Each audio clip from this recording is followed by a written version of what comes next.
Hello students, welcome back to this video. So today we are going to discuss about side effects of chemotherapy.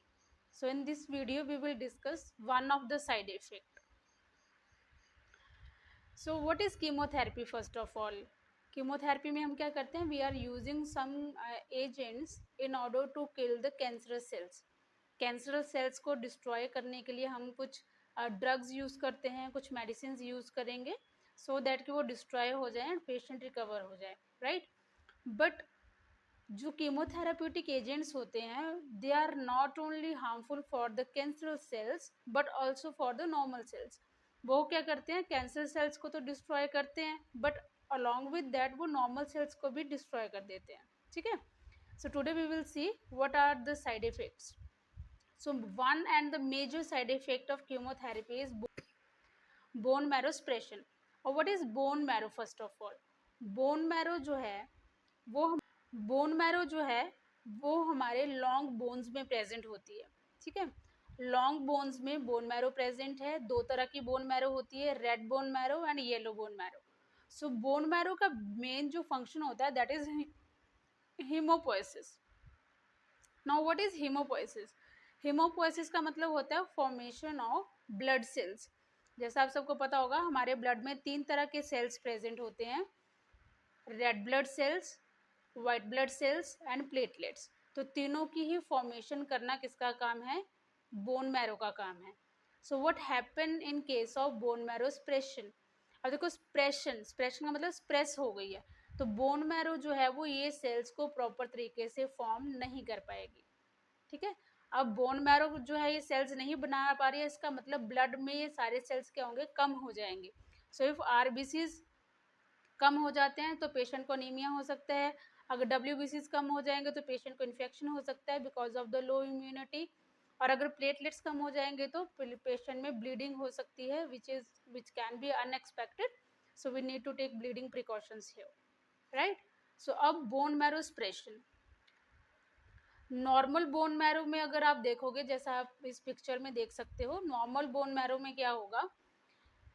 जो डब्ल्यूबीसीज हैं मतलब जो भी blood cells है वो नॉर्मली बनेंगे. ठीक है. उनकी फंक्शनिंग प्रॉपर होगी और वो प्रॉपर अमाउंट में whatever is required in the body वो बनते रहेंगे.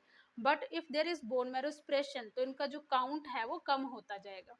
और जो मेन सेल जिसमें इफेक्ट होते हैं डब्ल्यूबीसीज हैं, और डब्ल्यूबीसीज में भी main type neutrophils which you can see in the image. So neutrophil जो है ये ग्रैनुलोसाइट्स में आते हैं which provide immunity to the body and basically ये डिफाइन करते हैं कि हमारी बॉडी जो है वो इन्फेक्शन के साथ कितना फाइट अप कर सकती है. ठीक है.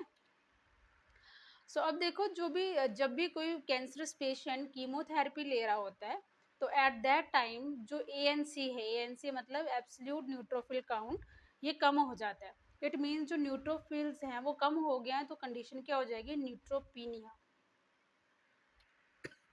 Now, what we have to do? We have to take neutropenic precautions here. ठीक है. According to the NCLEX exam हमें क्या करना पड़ेगा? न्यूट्रोपेनिक प्रिकॉशंस लेने पड़ेंगे. और देखो एनक्लेक्स एग्जाम के लिए ये हमें आना बहुत ज़रूरी है बिकॉज मैनी क्वेश्चंस जो हैं वो इसके ऊपर आते हैं न्यूट्रोपेनिक प्रिकॉशंस के ऊपर. सो क्या मेन थिंग्स हैं which comes under neutropenic precaution? First of all, no fresh fruits and fresh flowers allowed for the patient.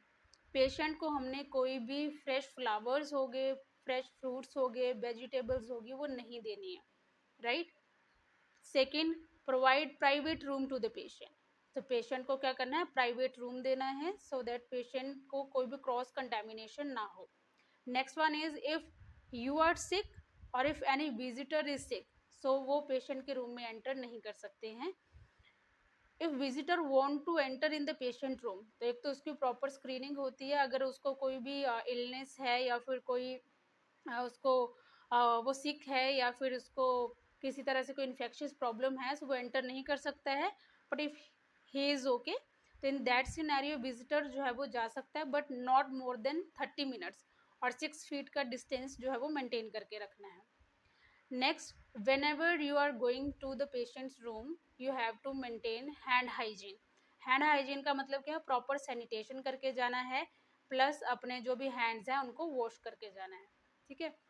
Patient ने जब भी अगर इन केस पेशेंट को अपना रूम छोड़ना पड़ता है, पेशेंट को बाहर जाना पड़ता है अपने रूम से फॉर लाइक एक्सरे और for any other purpose, so उस कंडीशन में patient should bear mask, patient ने मास्क ज़रूर बियर करना है।